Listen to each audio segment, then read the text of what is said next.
इस वक्त एक बड़ी खबर है। ईरान के राष्ट्रपति मसूद पज़ेश्कियान ने एक बड़ा बयान दिया है। मसूद पज़ेश्कियान ने कहा है कि अमेरिका को उसकी आक्रामकता का जवाब मिलना चाहिए। यह बड़ी खबर इस वक्त हम आपको बता रहे हैं। ईरान के राष्ट्रपति ने साफ साफ कहा है कि अमेरिका ने जिस तरह की आक्रामकता दिखाई है उसका जवाब उसको मिलना चाहिए। लेकिन क्या ईरान के राष्ट्रपति यह हिम्मत दिखाएंगे कि अमेरिका को उसी के अंदाज में जवाब दें? यह एक बड़ा सवाल है। या सिर्फ जुबानी जमाखर्च से ही काम चल जाएगा, यह जरूर देखना होगा, क्योंकि अगले 1 से 2 दिन के अंदर, आज या कल, अगर ईरान कोई जवाब अमेरिका को नहीं देता तो यह माना जाएगा कि अमेरिका की यह आक्रामकता ईरान को मंजूर है। लेकिन पज़ेश्कियान ये बात कहने की कोशिश जरूर कर रहे हैं कि अमेरिका को उसकी आक्रामकता का जवाब मिलना ही चाहिए। आपको यह बताएं कि 3 बड़ी साइट्स पर बड़े हमले अमेरिका की तरफ से किए गए और उसके जवाब में ईरान की तरफ से यह कहा गया है कि अमेरिका ने यह हमला उसकी संप्रभुता पर किया है, लेकिन अब कहा जा रहा है कि अमेरिका को जवाब मिलना चाहिए। और इस वक्त हमारे साथ naval captain Shyam Kumar ji studio में जुड़े हुए हैं। सीधे उनके पास चलते हैं और AK सिवात साहब भी इस वक्त हमें ज्वाइन कर रहे हैं। सिवात साहब, आपका बहुत बहुत स्वागत है। लेकिन सबसे पहले मैं जानना चाहता हूं, श्याम कुमार जी, जरा ये बताइए कि इस वक्त जो पोजीशन ईरान होल्ड कर रहा है और ये बताने की कोशिश कर रहा है, क्या इस बात का संकेत है कि कोई जवाब अमेरिका को दिया जाएगा? धन्यवाद। जय हिंद, शनो वरना। देखिए, जैसे ईरान के ऊपर अटैक हुआ है, ईरान को रेस्ट्रेन करना चाहिए इस समय, क्योंकि जो स्थिति है वर्ल्ड ऑर्डर की, उसमें अगर अमेरिका इतना आक्रामक रुख अपनाता है और जो उसने किया है वो एक बहुत ही आउट ऑफ वे सरप्राइज करके उन्होंने अटैक किया है तीनों न्यूक्लियर प्लांट पे, तो कहते हैं डाइवर्जनरी फ्लैंक्स के साथ मैनूवर्स करते हुए, पूरा सरप्राइज रखते हुए उन्होंने एक बहुत सोची समझी नीति के तहत ईरान के न्यूक्लियर प्लांट्स को ख़त्म करने का निर्णय ले लिया है और उस मंशा को इजराइल और अमेरिका पूरी तरह से करके ही छोड़ेगा। और अगर आप माने तो यही नहीं रुकती बात वहाँ तक जाती है कि इजराइल कह रहा है कि हम अभी लगातार हमले जारी रखेंगे, हमारी सारी मंशाएं, हमारे सारे ऑब्जेक्टिव्स पूरे नहीं हुए हैं।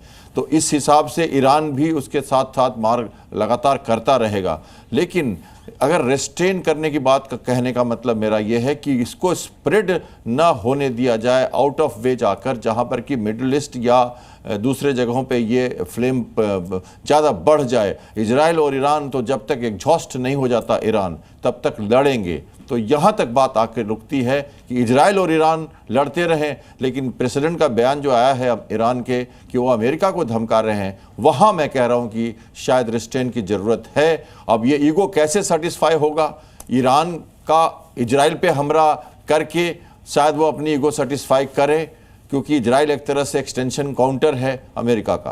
तो इस हिसाब से मैं इसे देखता हूँ।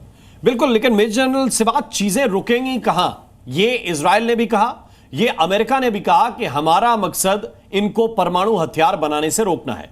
अमेरिका का बयान और पेंटागन का बयान यह बता रहा है कि उन्होंने न्यूक्लियर साइट्स को हिट किया है और हमला सफल रहा है, यह उनका दावा है। अगर परमाणु साइट्स पर हमला करके उनको तबाह कर दिया, यही मकसद था, मकसद पूरा हुआ, क्या इसके आगे इजराइल युद्ध रोकेगा, अमेरिका चीजों को रोकेगा, या फिर यह जंग कहां जाकर रुकेगी? आपको क्या लगता है? हाँ, देखो, ये सच्चाई है कि ये स्टेटेड एम था दोनों अमेरिका और इजराइल का।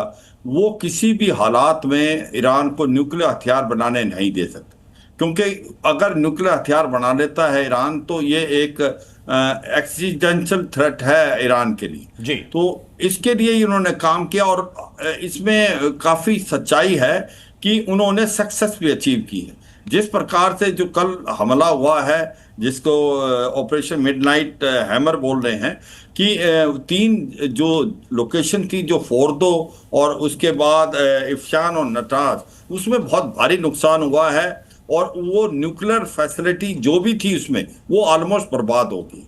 और ये भी सच्चाई था कि बार बार क्वेश्चन आ रहा था कि क्या अमेरिका इस लड़ाई में शामिल होगा।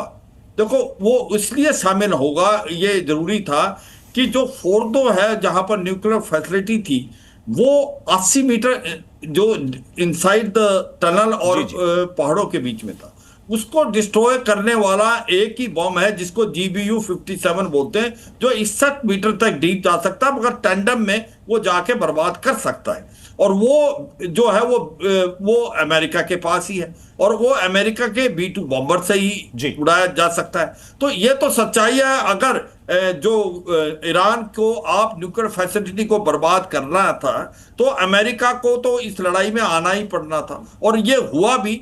अमेरिका आया, उसने अपने जो 6 B-2 बॉम्बर से 12 हैमर लेके किया।